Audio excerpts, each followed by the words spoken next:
welcome. In this lecture, we're going to talk about how you take the Cartesian product of more than two sets, perhaps. So you can recall,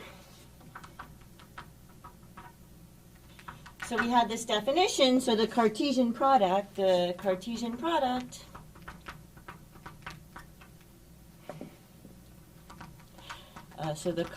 product of, and then we had some sets A and B, so of A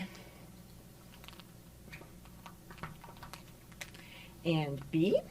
Okay, maybe we're going to box this like this. So the Cartesian product of these sets A and B.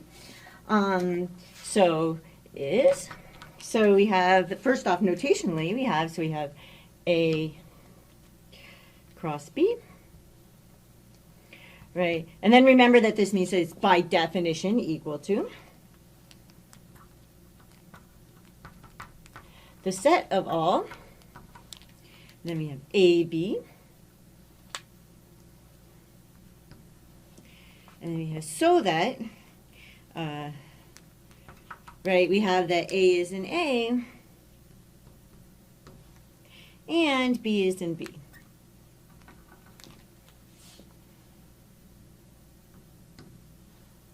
Okay, but now what if we have more than two sets? Okay, so can also take the Cartesian product of,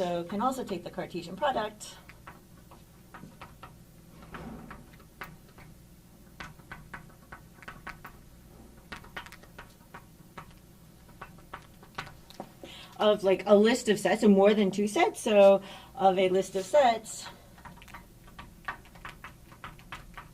of possibly more than two.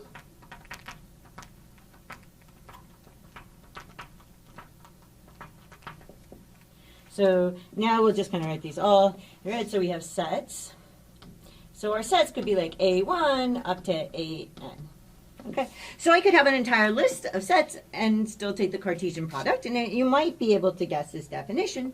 So if I wanted to take A1 cross, oops, there we go, cross A2, cross, all the way up to AN.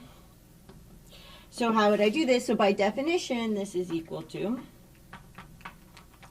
the set of all, and then we would have kind of A1, A2,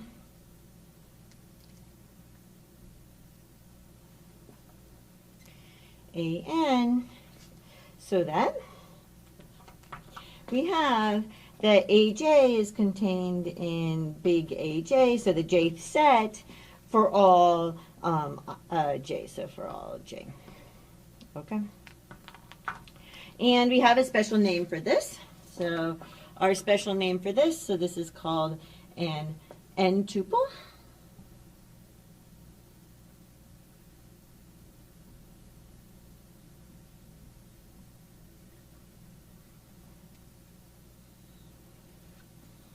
Okay, and order still matters.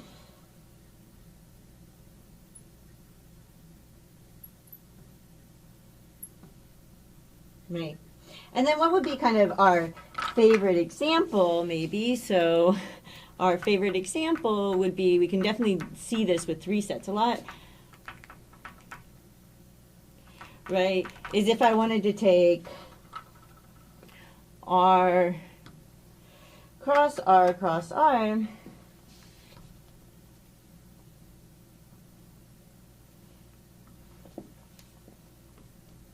right? This is just equal to R3 as we know it. Okay? So, and let's actually give each of these copies of R a different color. So the first one maybe is red, the second one maybe is orange. Let's do this properly.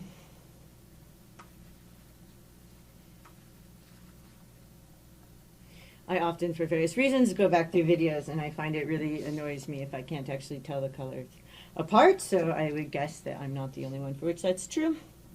Like if I write over the top, it doesn't actually turn out nice.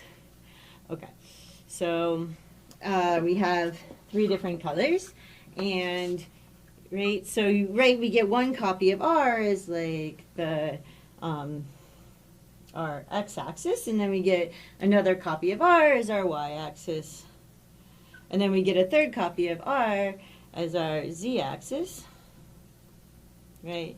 And then if I was to take a point somewhere here, right, my coordinates would come from, you know, my first coordinate would come from the first copy of r, my second coordinate would come from the second copy of r, my third coordinate would come from the third copy of r, and it would give me somewhere inside, you know, the order would matter, and it would give me some point inside of R3. You could also do this R4, often if you want to add time, or so on. And so we're used to seeing this in kind of a multi-dimensional, like Euclidean world, or you may be used to that. But you can actually do this in many different circumstances. It just means you have more than two things you want to keep track of, and you want to keep track of the relationship between them in their order. Okay, so I hope that was helpful and made some sense, and I will see you in the next lecture.